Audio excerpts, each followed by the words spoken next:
ป้าดวงนะคะก็เป็นโรคมะเร็งตั้งแต่ปีพศ38ป้าดวงก็ไปตัดตรงนี้ใช่ไหมคะตัดเสร็จอยู่มาปี42มันเข้าปอดเนี่ยแล้วทีนี้ทะลุลงมดลูกค่ะป้าดวงให้คีโมแพ้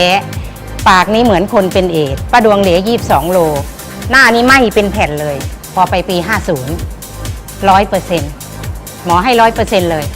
จนตอนนี้มันสุดยอดอะถ้าเราไม่เจออาหารเสริมตัวเนี้ยป้าดวงก็คงไปอยู่สวรรค์อะไรก็ไม่รู้นรกที่ไหนก็ไม่รู้1นะคะเป็นโรคหอบหืดเป็นมาตั้งแต่กำเนิดนะคะ2กรดไหลย้อน3หัวเข่าเสื่อม4นิ้วล็อกค่ะแต่ตอนนี้โอเคละทานเพียงอาทิตย์เดียวก็เห็นผลคือว่าผิวเราแปลกขึ้นนะคะผิวใสทีนี้ก็เลยมาเริ่มที่อาการเจ็บป่วยของเราว่าดีขึ้นแล้วถามว่าแม่ซิว่าตอนนี้แม่อายุเท่าไหร่เกือบจะ73แล้วแต่อายุเซลล์47เป็นเส้นเลือดหัวใจตีบ2 เส้น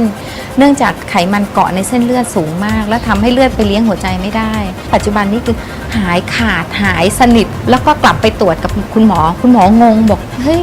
คุณหายได้ยังไงเป็นเบาหวานมา10 กว่าปีมีแต่ขึ้นลง300 400 กว่านะฮะผมคนกลัวเข็มครับผมก็ไม่ฉีดยาผมก็น็อกเลยเข้าห้อง ICU ผมรู้สึกว่าอาการดีขึ้นผมตั้งแต่นั้นมาผมก็ไม่ได้ฉีดยาเลยดีมากครับและนี่คือคำตอบของการเสริมสร้างศักยภาพของร่างกาย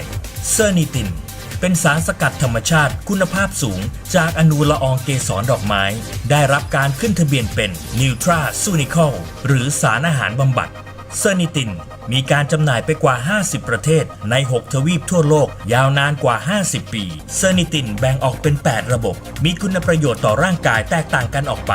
และมีกรดอะมิโนกลุ่มหนึ่งที่สำคัญซึ่งมีคุณสมบัติพิเศษและมีเฉพาะในเซอร์นิตินเท่านั้นทำให้ผู้ที่รับประทานได้รับประโยชน์ในการฟื้นฟูและบำรุงสุขภาพได้อย่างรวดเร็วมีความปลอดภัยสูงและจากการดูแลที่ลงลึกถึงระดับเซลล์ทำให้เซอร์นิตินช่วยเสริมสร้างซ่อมแซมและบำบัดโรคในกลุ่ม NCD ได้เป็นอย่างดี